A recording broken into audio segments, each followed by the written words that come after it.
ഈശോ മിശിഹായിൽ ഏറ്റവും സ്നേഹിക്കപ്പെടുന്ന പ്രിയമുള്ള സഹോദരി സഹോദരന്മാരെ, 50 നോമ്പിൻ്റെ 32-ാം ദിനത്തിലേക്ക് നാം പ്രവേശിക്കുകയാണ്. കഴിഞ്ഞ 31 ദിവസവും നമ്മൾ ദൈവത്തോട് ചേർന്നിരുന്നു നമ്മുടെ പാപക്കറകളൊക്കെ കഴുകി അനുദപിച്ച് കുമ്പസാരിച്ചൊരുങ്ങി ഈശോയുടെ തിരുസന്നിധിയിലായിരിക്കുമ്പോൾ 32-ാം ദിവസം നാം ചിന്തിക്കുന്നത് ഈശോയുമായിട്ടൊന്ന് സംസാരിക്കുന്നതിന് വേണ്ടിയാണ്. നമ്മുടെ ജീവിതത്തിലെ നാളിതുവരെ നമ്മൾ ഈശോയോട് ഒരുപാട് കാര്യങ്ങൾ ചോദിച്ചു.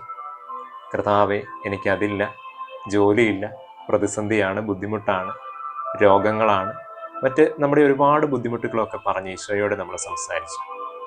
എന്നാൽ പ്രിയമുള്ളവരെ, ഈ ദിനം മുതൽ നമ്മൾ ഈശോയോടൊന്ന് സംസാരിക്കുമ്പോൾ ഈശോ സംസാരിക്കുന്നത് കേൾക്കാനായിട്ട് ഈശോ ആഗ്രഹിക്കുന്നുണ്ട്. ഈശോ നമ്മോട് എന്താണ് പറയുന്നത്? ഈശോ എന്നോട് എന്താണ് പറയുന്നത്? ഈശോയെ, അങ്ങ് എന്നോട് സംസാരിക്കണേ. ഈശോയുടെ തിരുസന്നിധിയിൽ ഈ ദിനങ്ങളിൽ അങ്ങനെയൊന്ന് പരിശീലിക്കുക. ഈശോയെ ഒരു കൂട്ടുകാരനാക്കി ഈശോയെ നമ്മുടെ ജീവിതത്തോട് ചേർത്ത് വയ്ക്കുക. നിയമാവർത്തന പുസ്തകത്തിൻ്റെ 6-ാം അധ്യായം 4-ാം തിരുവചനം ഇങ്ങനെ പറയുക: ഇസ്രായേലെ കേൾക്കുക, നമ്മുടെ ദൈവമായ കർത്താവ് ഒരേ ഒരു കർത്താവാണ്. നമ്മുടെ ദൈവം സർവശക്തനായ ഏകദൈവം, അവൻ ഒരേ ഒരു ദൈവമാണ്. ആ ദൈവം പറയുന്നത് കേൾക്കുവാനായിട്ട് നമ്മളൊന്ന് പരിശ്രമിക്കണം.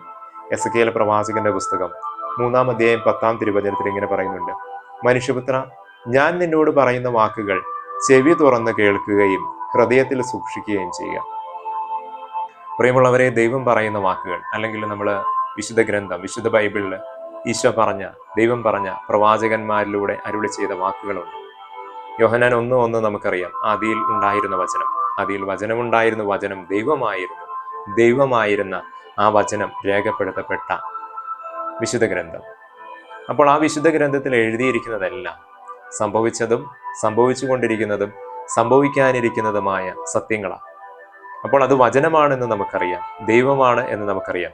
അപ്പോൾ ആ ദൈവം പറയുന്നത്, ദൈവം സംസാരിക്കുന്നത്, നമ്മൾ വചനമൊക്കെ ഒന്ന് ഈ നോമ്പ് കാലഘട്ടത്തിൽ ഈശോയുടെ അടുത്തായിരുന്നു കൊണ്ട് ബൈബിൾ ഒന്ന് എടുത്തു വെച്ച് ഈശോയോട് പറയുക: ഈശോയെ, എന്നോട് സംസാരിക്കണേ. തീർച്ചയായിട്ടും നമ്മുടെ ജീവിതത്തിലെ പ്രതിസന്ധികൾക്ക് വിശുദ്ധ ഗ്രന്ഥത്തിലൂടെ നമ്മുടെ കർത്താവ് നമുക്ക് ഉത്തരമരുളും. സങ്കീർത്തനങ്ങൾ 81:8 ഇങ്ങനെ പറയുന്നുണ്ട്: എൻ്റെ ജനമേ കേൾക്കുക. എൻ്റെ ജനമാണ് കർത്താവ്. അങ്ങനെയാണ്, കർത്താവിൻ്റെ ജനമാണ്, കർത്താവിൻ്റെ മക്കളാണ്. യെശയ്യാ 44:1 ഇങ്ങനെ പറയുന്നുണ്ട്: എൻ്റെ ദാസനായ യാക്കോബേ, ഞാൻ തെരഞ്ഞെടുത്ത ഇസ്രായേലെ കേൾക്കുക. എൻ്റെ ദാസനാ, ഞാൻ തെരഞ്ഞെടുത്ത എൻ്റെ മക്കളാണ്. ആ മക്കളോടാണ് ഞാൻ സംസാരിക്കാനായിട്ട് ആഗ്രഹിക്കുന്നത്. അപ്പന് മക്കളോട് സംസാരിക്കണമെന്നുള്ള ആഗ്രഹമുണ്ടല്ലോ, അതേ ആഗ്രഹം തന്നെ. എൻ്റെ മക്കളാണ്, എൻ്റെ ദാസരാണ്, എൻ്റെ പ്രിയപ്പെട്ടവരാണ്, അവരോട് എനിക്ക് സംസാരിക്കണം. ഞാൻ പറയുന്നത് അവർ കേൾക്കണം, ഞാൻ പറയുന്നത് അവരെ അനുസരിക്കണം എന്ന് ഒരു പിതാവിൻ്റെ ഒരു സ്നേഹവും ഒരു വാത്സല്യവും അതൊക്കെയുണ്ട് നമ്മുടെ പിതാവിൻ്റെ അടുത്ത്. പ്രിയമുള്ളവരെ, അതുകൊണ്ട് ആ പിതാവിനെ കേൾക്കാൻ, നമ്മുടെ ദൈവത്തെ കേൾക്കുവാനായിട്ട് നമുക്ക് ആഗ്രഹിക്കാം. ജെറമ്യ 10:1 ഇങ്ങനെ പറയുന്നുണ്ട്: ഇസ്രായേൽ ഭവനമേ, കർത്താവിൻ്റെ വാക്ക് കേൾക്കുക. നമ്മുടെ സൃഷ്ടാവ്, നമ്മുടെ രക്ഷിതാവ്, നമ്മുടെ പരിപാലകൻ, ആ ദൈവത്തിൻ്റെ വാക്ക് കേൾക്കുവാനായിട്ട് നമുക്ക് ഈ നാളുകളിൽ ഒന്ന് പരിശ്രമിക്കാം. ഈശോയോട് സംസാരിച്ച്, ഈശോയുടെ കൂടെ നടന്ന്, ഈശോയോട് കൂട്ടുകൂടി. അതാണ് ശരിക്കും വേണ്ടത്. ബാറൂക്ക് 3:9 നമ്മളോട് പറയുന്നുണ്ട്: ഇസ്രായേലെ, ജീവന്റെ കൽപ്പനകൾ കേൾക്കുക. വചനമാണെന്ന് പറഞ്ഞു, വചനം ദൈവമാണെന്ന് പറഞ്ഞു, ദൈവം ജീവനാണ്, ജീവന്റെ കൽപ്പനകളാണ് വിശുദ്ധ ഗ്രന്ഥത്തിൽ എഴുതപ്പെട്ടിരിക്കുന്നത്. ആ ജീവന്റെ കൽപ്പനകൾ കേൾക്കുവാനായിട്ട് നമുക്ക് പരിശ്രമിക്കാം. പ്രഭാഷകന്റെ പുസ്തകം 3-ാം അധ്യായം 1-ാം തിരുവചനം ഇങ്ങനെ പറയുന്നുണ്ട്: കുഞ്ഞുങ്ങളെ, നിങ്ങളുടെ പിതാവായ എൻ്റെ വാക്ക് കേൾക്കുവിൻ, സുരക്ഷിതരായിരിക്കാൻ അതനുസരിച്ച് പ്രവർത്തിക്കുവിൻ. ജീവൻ സുരക്ഷിതമാക്കുവാൻ ജീവന്റെ ദാതാവായ ദൈവത്തിൻ്റെ വാക്ക് കേൾക്കണം. ദൈവം പറയുന്നത് അനുസരിക്കുവാനായിട്ട് നമുക്ക് കഴിയണം. അങ്ങനെയെങ്കിൽ നമ്മൾ സുരക്ഷിതരായിരിക്കും. പ്രിയമുള്ളവരെ, ഈ നോമ്പ് കാലഘട്ടത്തിൽ നമുക്ക് പരിശ്രമിക്കാം. ഈശോയോട് ചേർന്നിരുന്ന്, പ്രത്യേകിച്ച് ദീപികാരുണ്യ ആരാധന ചാപ്പലുകളിൽ, നിത്യാരാധന ചാപ്പലുകളിലൊക്കെ പോയിരിക്കുക.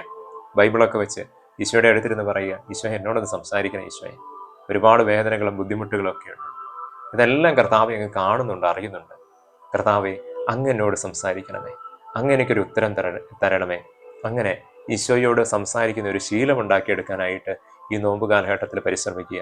ഈശോ നമുക്ക് വേണ്ടി നമ്മോടൊപ്പം, നമ്മുടെ കൂടെ നടക്കും, കൂട്ടുകാരനായിട്ട് നമ്മളോട് ചേർന്ന് നടക്കും. എല്ലാ ഉത്തരങ്ങൾക്കും, സംശയങ്ങൾക്കും, എല്ലാത്തിനും അവിടുന്ന് നമുക്ക് ഉത്തരം നൽകും, നമുക്ക് ആശ്വാസമാകും. നമ്മുടെ ഒരു ബെസ്റ്റ് ഫ്രണ്ടായിട്ട് ഈശോ ഈ നോമ്പ് കാലഘട്ടത്തിൽ കൂടെ കൂട്ടുക. നല്ല ഈശോ നമ്മുടെ കൂട്ടുകാരനായിട്ട് കൂടെ നടക്കട്ടെ. വിശുദ്ധിയിൽ ജീവിക്കാനായിട്ട് നമ്മെ അനുഗ്രഹിക്കട്ടെ. ആമേൻ.